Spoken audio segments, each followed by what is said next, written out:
Hello दोस्तों, तो फिर से आप लोगों के लिए एक न्यू वीडियो लेकर के आ गया हूँ। दोस्तों, आप जब भी कॉलम के साइड में ब्रिक वर्क करवाते हो तो आप लोगों को एक ख़ास ध्यान रखना चाहिए। जैसे कि आप यहाँ पे वीडियो के माध्यम से देख सकते हो, यहाँ पे जैसे जुड़ाई कर रहा है वैसे आपको बिल्कुल भी जुड़ाई नहीं करवाना चाहिए। तो देखिए दोस्तों, इस तरह से आप लोग को पूरा चिपिंग कर लेना है। इस तरह से चिपिंग करने के बाद उसके बाद इसमें घोला मारना है।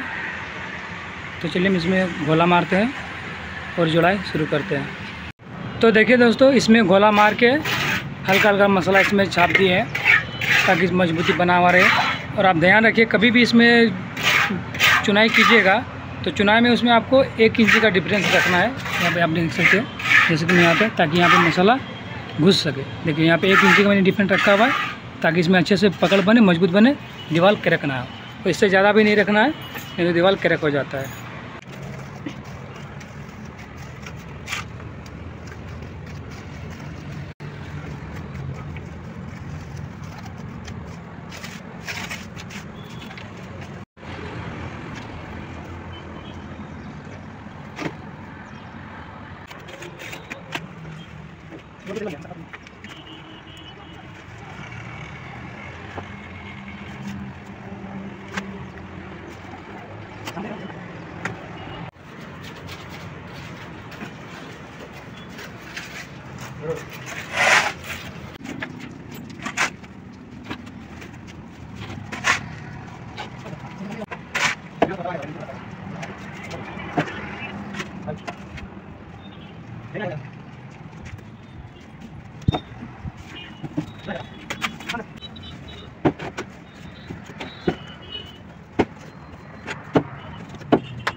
बस